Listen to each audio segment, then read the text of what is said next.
Hey, and welcome to the Wonder in the Weeds podcast. I'm your host, Christy Ritz-King, and I am just here by myself today. No Gen Z co-host with me. She is off pursuing a career in theater. So she'll be back, don't worry. But today it's just me. And it's kind of fitting, actually, because we're going to talk today about this week's weeds and this week's wonder, which are all intertwined in the fact that my children aren't here. And it's funny, I talked a couple episodes ago about what was supposed to be the episode about sort of empty nesting and what our identity is in the empty nest actually really ended up being about adult relationships with your adult children and how that came to be for me and the things I did when they were little to help get me to where we are now that they're older. So it didn't end up being necessarily about my experience as an empty nester, which is kind of funny because I think the fact that it was supposed to be an episode about my experience and then it actually turned into my parenting experience and how my parenting when they were younger helped to aid in the adult relationships is ironic. I don't know, like maybe just Alanis Morissette ironic. I don't know if it traditionally fits the definition of irony, but it's just funny that an episode that was supposed to be about my role as an empty nester actually turned into my role as mom. And that's sort of the weeds of it right now is, and weeds is even maybe too strong a word. It's not like this big a problem. There are bigger problems in the world, but I have noticed lately that the struggle that I'm having is sort of figuring out who I am in these days where mom is not my number one role. And the sort of irony of that is that I thought I was doing such a good job when they were little of not sort of being completely overwhelmed and swept up in the job of motherhood. I thought, I'd heard all the cautionary tales of what happens when you spend too much time and effort raising kids, that you lose yourself in that. And, modern women were supposed to do a better job of not losing ourselves in the role of motherhood.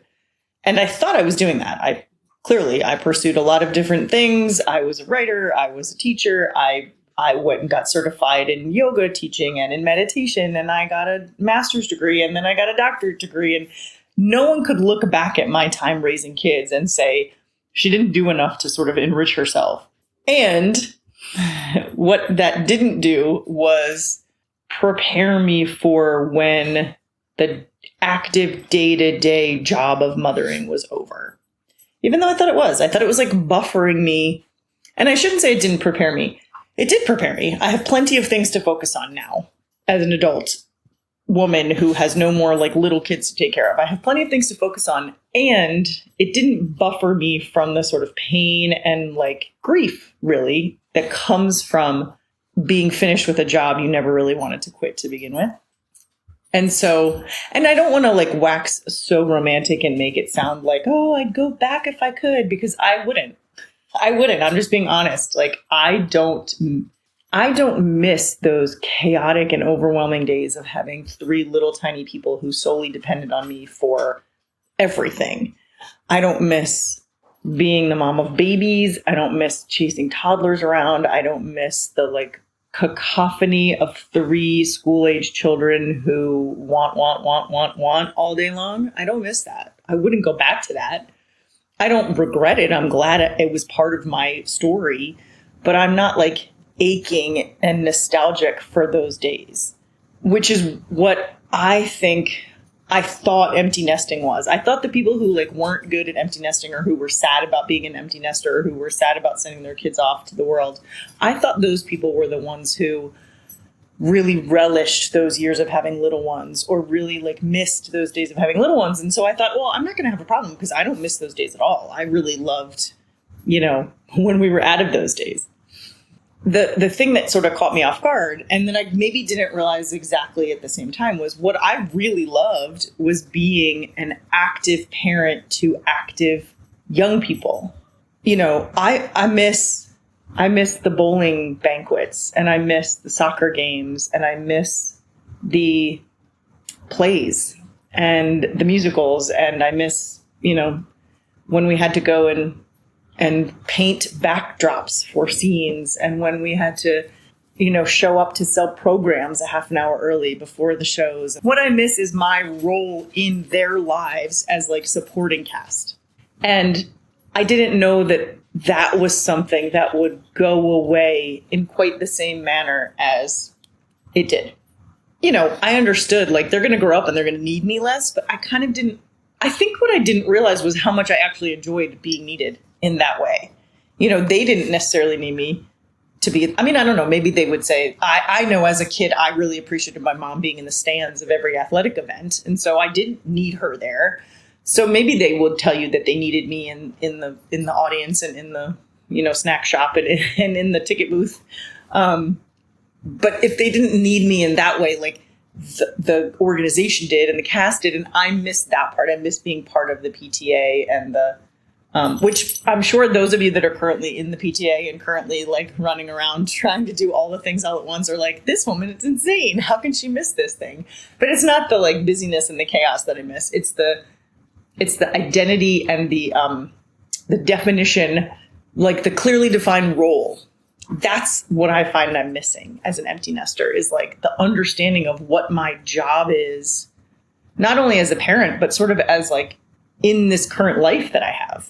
You know, in the other episode, I talked about going on a road trip with them and sort of seeing, oh, okay, so my job is still like to be the navigator and to buy the gas and probably to pay for the meals and all of that stuff on these family vacations. But it's not to like plan an entire itinerary for them or decide what they're going to do when they get there or, you know, oversee their activities on the vacation. Like your jobs change. And what I'm missing is the clear understanding of what my job is.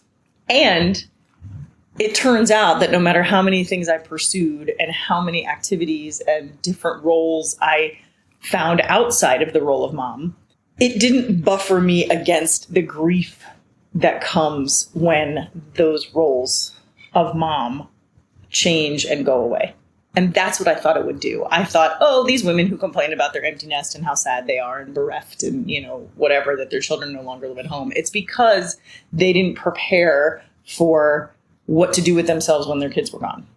And that was bratty of me. As usual, that was like judgmental of something that I didn't fully understand, which I think we do all the time as humans. And I think I don't do it. And then I catch myself doing it with motherhood, especially. I think like, oh, no, I'm never going to do that. And then I do it anyway, even though I know better by now and that like your best decisions about parenting are done before you actually have to make them. You'd think I would have learned my lesson to not judge the people that have come before me, but you know, it's an inevitability sometimes, I think. So I was caught off guard when I got to this place of everybody's out. You know, first of all, also, like, you think you're going to be okay with it because you've done it already. Like, I did it with my oldest. You know, I was like, okay, the dynamics of this household have very vastly changed when she went off to school. And then I did it with the middle one.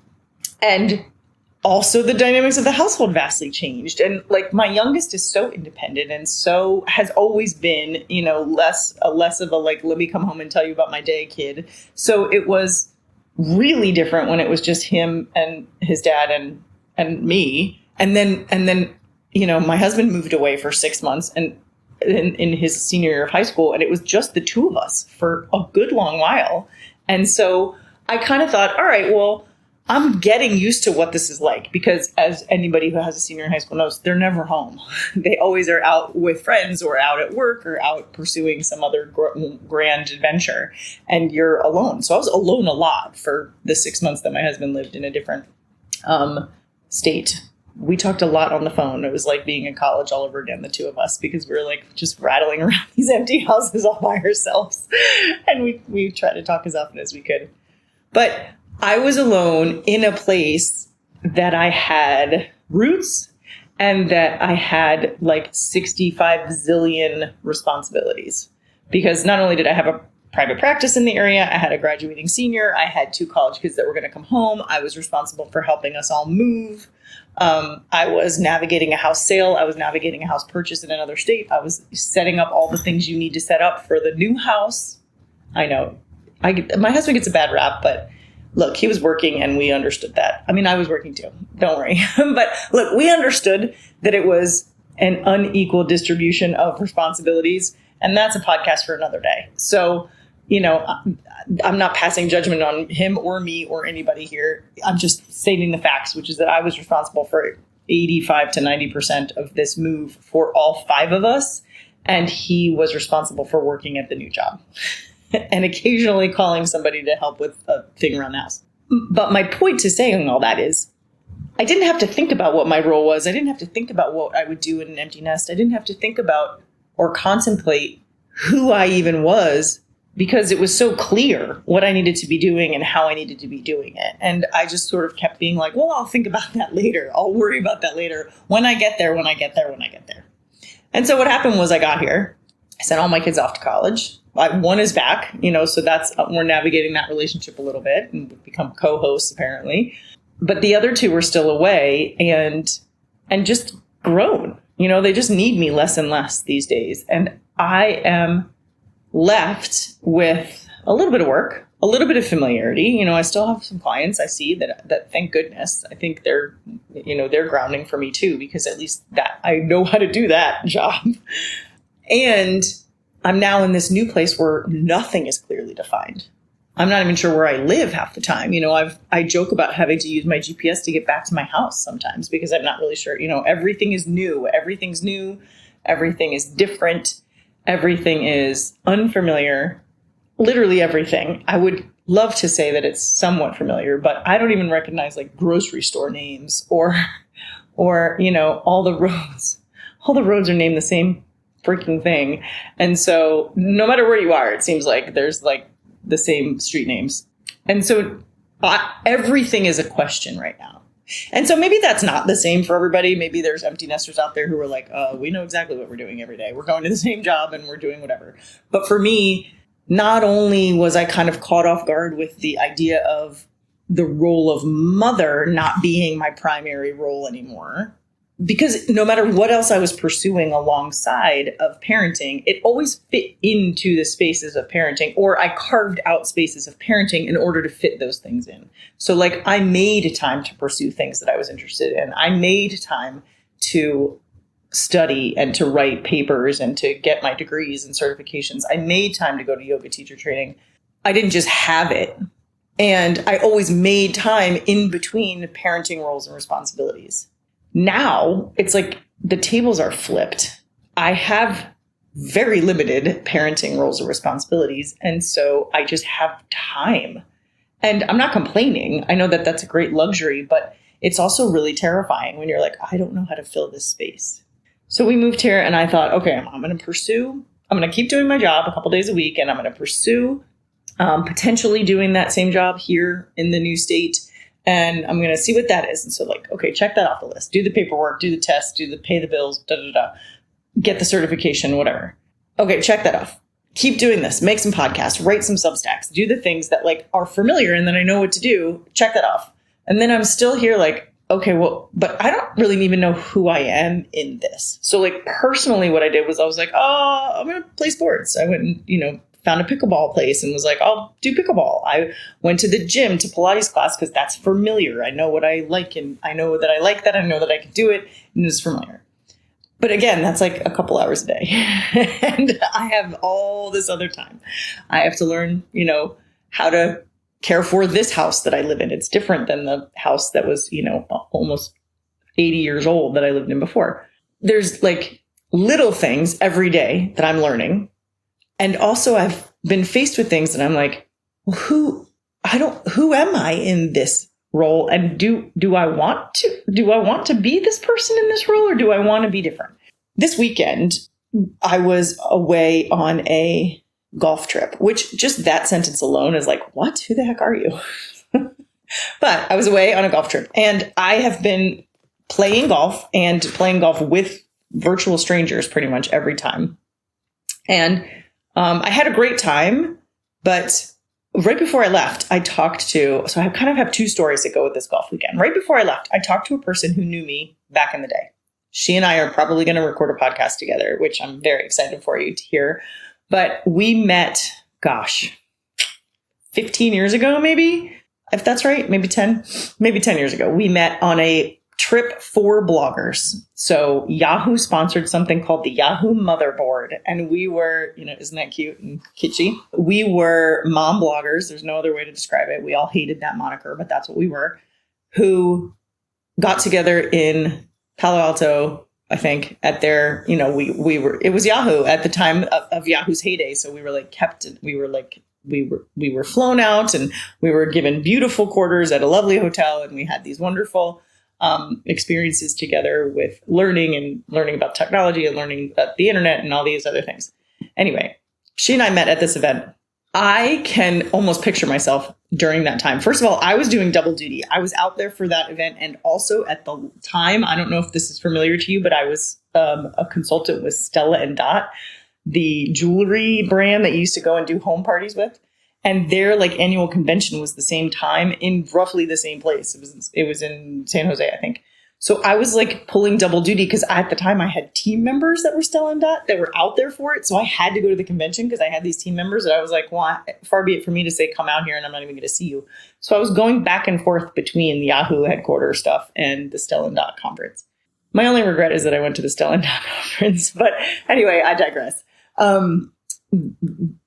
I met this woman at this conference where, we were writers and moms and bloggers and coming from all different places. Some people were marketing professionals. Some people were freelance writers. I was an English teacher. We were all coming from different places. She was a fitness professional. Actually, she was a writer, but she also happened to be in incredible shape and into fitness. So we met then, and then fast forward and we're talking now. And she even was like, sort of fill me in. It was like an innocuous question. It was like, fill me in. What are you up to? Like, what are you doing now? Sort of, who are you now? She's like, she's great. She sort of gets to the root of it. And I found myself like stammering, like, well, I'm doing the podcast and I have some clients and I don't, like, the truth is I have no idea, which is weird for me because I've always been fairly clear. And by always, I mean, like, as an adult, I've been fairly clear on who I am and what I do. And I think somewhere along the way, the what I do part became more part of my identity than I wish that it did.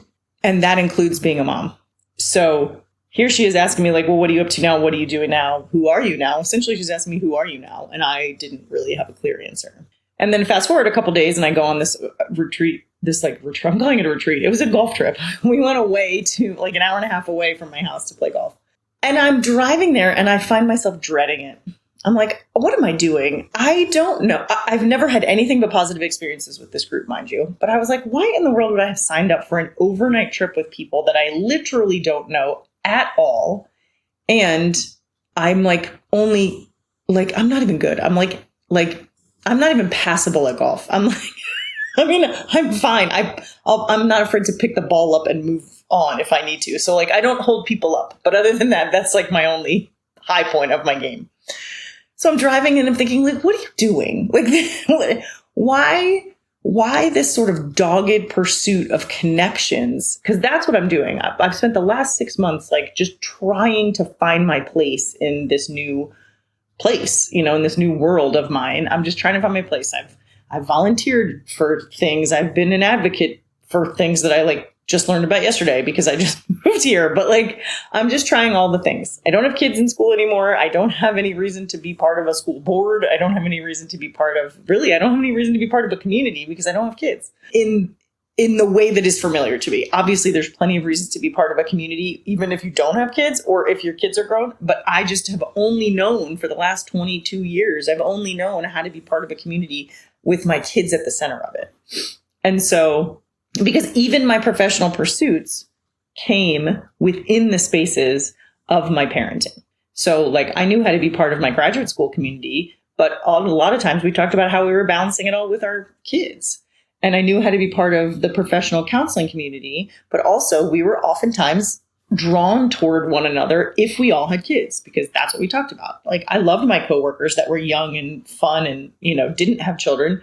And not that we weren't fun if we did have children, but you know what I mean? Like I worked, counseling, you work with people who are 23 and you work with people who are 63. And so we tend to find the people that have similar life experiences to hang out with. And while I adored being around people who were 23 and sort of learning about their lives, I ended up with the folks that we could all sort of talk about how do we do this job and take care of our kids and continue taking care of ourselves and blah, blah, blah. My point is I got here to Minnesota. I didn't have children for whom to schedule my life around. And it became difficult for me to even know where to point myself. did I want to, did I want my identity to be just counselor? Did I want my identity to be, active community member, advocate for whatever causes? Did I want to be an athlete? I didn't know. And honestly, I didn't know where I fit. So I've just been sort of pursuing things that seem like connecting things. I'm playing pickleball with a league. I'm playing golf with a league. I'm, trying to find places to go that are like meetup spots. And while I think it's the right thing to do, it sort of occurred to me driving to this golf trip, I'm exhausted by it.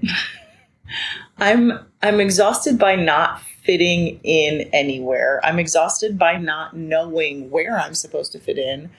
I am, and all that exhaustion leads to sometimes questioning, like, is this a big, huge mistake? Did we mess up? Or in my case, it sometimes leads to me like overcompensating with looking for the bright side, like looking on the bright side, like, oh, this is here and this is here and this is here and this is here. And so I like fill my days with all the things I think are so great about this place. And then I am exhausted still because I'm left with no more connective tissue than I had before I started this pursuit. So in New Jersey, I felt like even when things were new, I felt like I was building something. And here in Minnesota, I feel like I'm just doing a bunch of new stuff. And after a while, when you're like, I don't have anything to show for this, maybe like an increased or a decreased handicap, and maybe an increased duper score on pickleball. But even that isn't changing fast enough for the amount of time I'm putting in. So it's hard because it feels like, why am I doing this thing that I'm doing? Now, I will say I got to the golf weekend, thoroughly enjoyed myself. I actually got really sick the first night, and ended up leaving early and not staying for the next day, which was the right decision and probably not a decision I would have made 10 years ago, because I would have been like, you made a commitment and you told these people and you just got to plug on through. So I will say there's some beauty of age of being like, yeah, I don't need to plug on through anymore in this specific weekend. But I wondered about myself as I was driving away from it. Like, am I just plugging on through in a lot of other things because I think that's what I'm supposed to do? Or I think like, let me just keep my head down and push. And then ultimately I'll get to a place that feels good. I don't know if that's what I'm doing, because I kind of stopped short and came up and went, why are you doing these things? Why are you pursuing these things? So, I came home from that weekend and I was like, as much fun as I had, I don't know that I'll ever do that again, because the folks that I was with, they knew each other. They'd all done it before. They'd all either came to this event with one another, or they had been on events similar to this. So they sort of had some history with each other. They were all friends to begin with, like some sort of, and again, they were all super nice and really welcoming of me, but I wasn't part of them. And that was really obvious. And because I'm tired and because I've been doing this now for 6, 7, 8, 9, 10 months now at this point, all of the sort of triggers and like old stuff is much more surface than normal. I just don't have the bandwidth to like manage it as well as I normally do. So I'll give you an example. I showed up. We're staying overnight at this hotel that's like right on the golf course. It's called a resort, but let's be honest, it was like a Best Western kind of. It wasn't a Best Western, but you know what I mean? It was like not a posh place. It was a hotel, a motel really, because the parking lot was like right up against the window, which is part of my story. We get there. I happen to get there with the organizer and a few of her friends. And so she's handing out keys and then sending us all a list of like, where are you staying? It's the most well-run thing. I should plug the organization. If you're local to Minnesota, it's an amazing organization. The woman who runs it's incredible. It's always been wonderful. I do show up as the person who doesn't know anybody, and I never feel like I shouldn't be there. So it's really a great place. But I show up. I'm there with all of them. I'm significantly older than almost everybody there. There's one woman, I think, who's probably close to my age. And then the rest of them are like everywhere from like 20 to, they're like my old coworkers. They're everywhere from like 20 something to maybe in their 40s, but largely in that like beautiful middle of like older 20s to older 30s, which is great. They're lovely to be around, but we're not the same. I get there and I notice on the list that she sends us where everybody's room numbers are that I'm literally the only one on the first floor and everybody else is upstairs on the second floor near each other. They're either rooming together or their rooms are near each other. And I happened to get a single room, which was my choice back in the day because I was like, I literally don't know a single person. If I'm going to go on this trip at all, let me at least have my own hotel room. So choosing to be by myself was my choice, but being sort of isolated by myself on one floor while everybody else was up together on the other felt a little bit, it just felt like junior high, when you're like, oh my gosh, we're all going on this school trip and all the girls are sleeping in the same room and I'm with the girl that nobody talks to, or I am the girl that nobody talks to. Like, it just literally kicked up old, like 12, 13-year-old me stuff at 52. And I was like, oh, this is what happens. This is what happens when you're tired, is that old triggers come roaring back and you have to sort of, not push them down. I'm like making this motion like you're supposed to stuff them down, but you are supposed to manage that and recognize like, this is not purposeful. These women are not trying to like stick you in another, like this was not an intentional thing. But when you are worn down, those things can feel bigger than they really are. Anyway, so that was one of the triggers. Fast forward, we go out, everything's great. But I am with like the cool girl. I was worried I was with the cool girl in the cart. And I was like, oh no, I'm with the cool girl. And she ended up being an absolute delight. But there's that same old like high school, like, oh no, I have to ride with this person who's definitely going to think I'm a huge dork. Meanwhile, I'm in my 50s. Like, you don't think you're going to care. And we all talk about it on the internet. We all in our 50s are like, oh, we don't have any F's left to give. We're totally fine. We don't care. And largely that's true. But I'm just telling you these stories to demonstrate that, like, we're never fully over this stuff in a way that it just doesn't show up anymore. Now, it's taken 10 months, 11 months for that to show up, right? Like, I've done a lot of new things where I walk into the cafeteria, the high school lunchroom, and have to choose which table to pick at. Like, I've been in a lot of those situations lately since moving here, and I have managed to do them all. And so it is far less painful in my 50s than it would have been in my, 20s and 30s to be the new girl. But it's still there. You still have these old insecurities. But at the same time, what I'm sort of learning is, oh, well, maybe the good stuff that was around at the same time as that is still there too. So, the 16-year-old who wasn't afraid to be the pitcher on the softball team, the 14-year-old who decided after never doing a second of the sport to try out for field hockey, like the 17-year-old who dated the guy that other girls really liked. Like, I know that sounds strange, but like, for me, that took some courage. I was like, this guy, I think he's made a huge mistake that he's into me when I was in high school. And yet I was like, okay, I guess I'll do it. And so those parts of me all existed at the same time as the girl who was afraid to walk in the lunchroom and not know who she was going to sit with.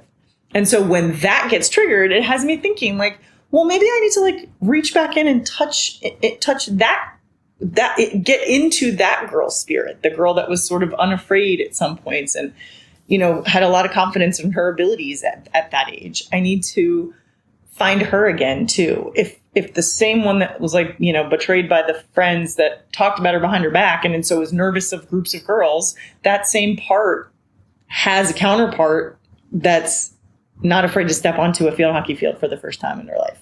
We're not afraid to fight for a position on a softball team.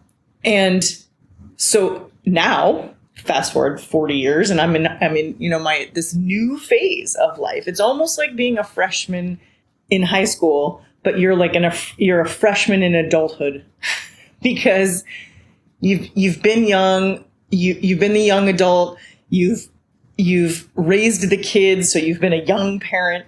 And now you're sort of like, well, I'm not retirement age. I'm not sort of looking at like the end. That sounds morbid, but you know what I mean? Like the last chapter of like, okay, now I just get to go on a grand adventure because I've done all the stuff. I'm not there yet, but I'm also not in a place where everything is new. It's just, who am I in this role that's new? Who am I in this new life that's new? And can I figure it out by sort of looking back at who I used to be? So like when I'm faced with not only who I am, but like, what do I like? What do I want to do with this time? Rather than, I think I'm supposed to be pursuing this degree, so I'll fit it into this time where I know what I'm supposed to be doing, which is taking care of these kids. Now I just have time. And what do I want to do with it? Do I want to keep doing the same job that I've been doing for the last 10 to 12 years? Do I want to add to that job? Do I want to start again building a private practice? Because doing that once was a lot. And so do I want to do it again? Or do I just want to kind of piecemeal what I have, keep what I have, and maybe do some consulting or some teaching or some speaking on the side? I don't know. I don't know any of those answers. But I'm starting to think maybe if I look back at who I used to be before kids, before the weight of kids, maybe there's parts of her that still want to come back out and play. So as I sit here and wonder, what do I want to do with my life? Or in doing this show, if this is part of it, what am I responsible for?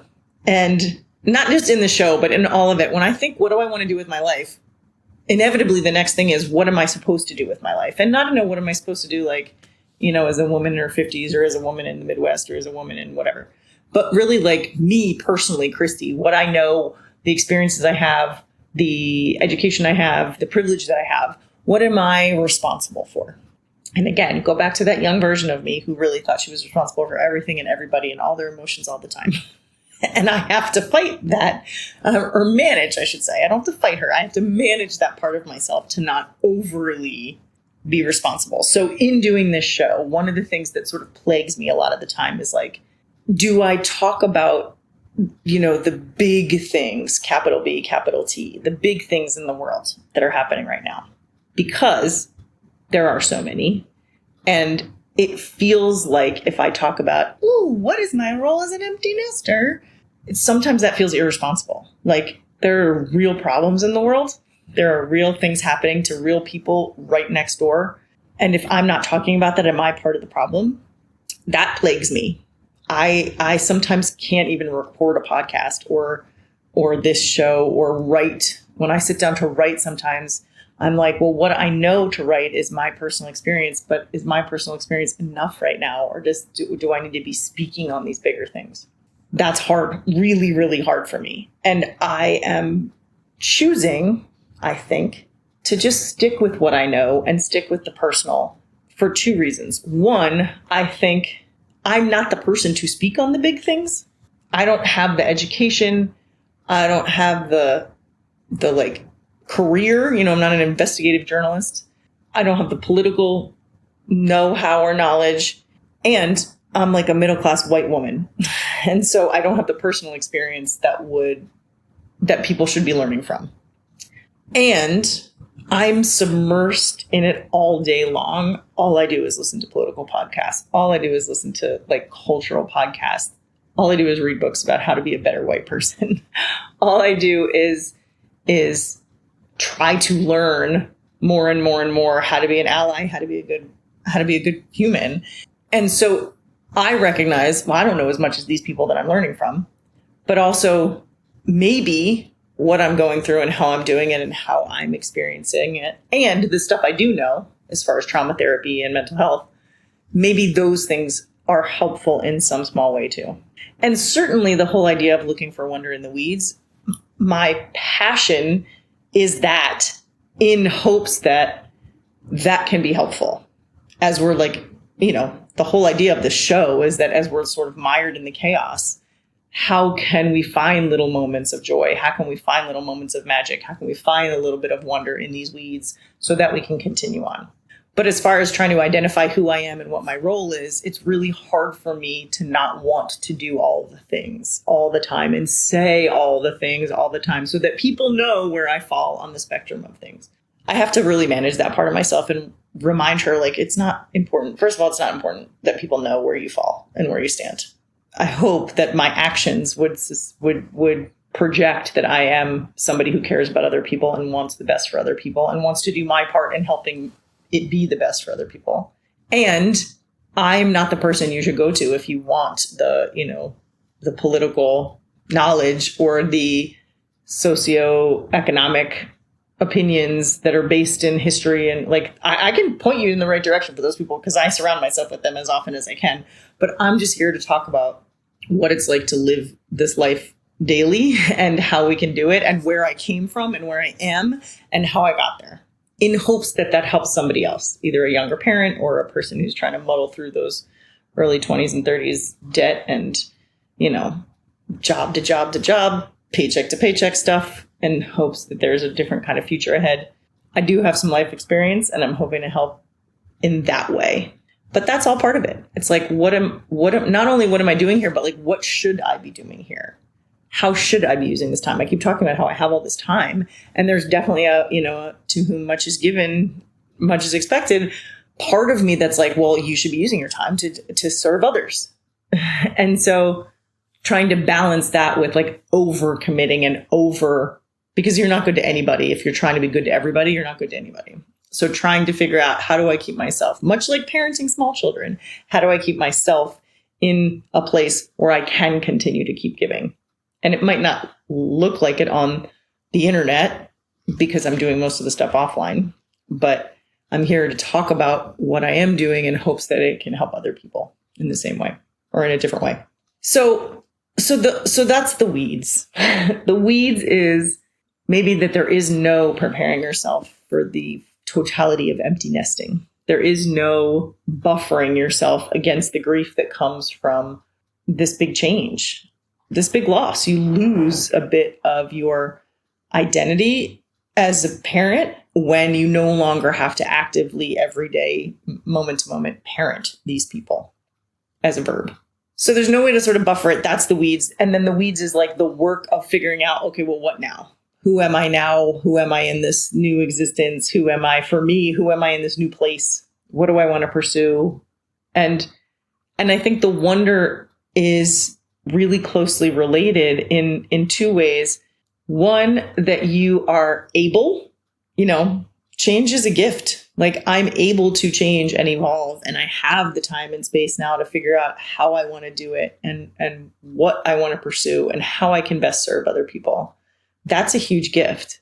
There was a time in my life where those questions were not even an option because it was just do the next best thing, try to survive, keep your head above water, don't let the bastards get you down kind of thing. So I really relish the idea that I have the time and the space to be able to choose what I want to do next and how I want to show up in the world. That to me is the wonder of all of this, is that gift. And another weird but sort of related wonder is the amount of information and the amount of professionals and the amount of creators on the internet who are doing really good work, like really strong research, really fact-based reporting, and really like rich and in-depth stuff. Like, I have learned probably more about our political systems here in the United States in the last 10 years than I did in the entire, how long are we in school? 12 years of of grammar and high school. I learned a lot in my college history classes, but I really just learned a lot about Appalachia and West Virginia history. But I've learned a lot more about our political systems and the inner workings of our political systems and democracy and voting rights and all of that stuff than I ever did in school. And I've learned it from content creators online, both mostly Instagram and YouTube and Substack, podcasts and writers on Substack. So that to me is a wonder that there's just this rich availability of information, and there's so much junk out there and I'm going to talk about this in another episode, the idea of like staying curious so that you make sure you don't fall down the wrong rabbit holes. And there's rabbit holes on both sides. So, there's junk everywhere. No matter what you believe, there's junk, but there's also some really good and wonderful and rich and in-depth and nuanced reporting out there that's just available to all of us if you have a smartphone. And so, or a computer of any kind, or a library card to get you to a computer of any kind. And so to me, that's pretty wonderful to know that, I don't know, the world, I think, unless your government shuts your internet down, the world has access to this information is incredible. And as we can see, it can go the wrong way and it can be really negative and ugly sometimes too. And it's important, I think, for us to keep sort of supporting and filling ourselves with the good stuff, because there's a lot out there. So that's my wonder, is the fact that we can grow and change and evolve. We have the options and the opportunities to, and that there's so much out there that we can put our hands on to help us learn, grow, and change and evolve. So that's what I got this week. I'm going to stick with the listening, reading, and watching that Faith and I do on the XYZ podcast, because it's kind of fun. And so I have just had listening this week. Well, that's not true. I'll talk about it watching, but I won't talk too much about it. I'm watching the show again called Four Seasons. The Four Seasons is with Tina Fey and now I'm totally drawing a blank. Tina Fey and like 10 other people you'll recognize, but I can't think of anybody else right now. But it's based on an Alan Alda movie, I guess. The season 1 was last year, and it's just 4 couples and their sort of adult adventures. That sounds dirty. It's just their adult lives, real human. And it's just a really nice look at the reality of relationships. This season, I will be honest, they're annoying me a little bit more than they did first season. I want them to have better conversations with each other, but hopefully we're going to get there. I'm not finished yet. So, and I will say the beginning of season 2 is filmed in some really familiar to me places on the Jersey Shore. And I was not prepared for that.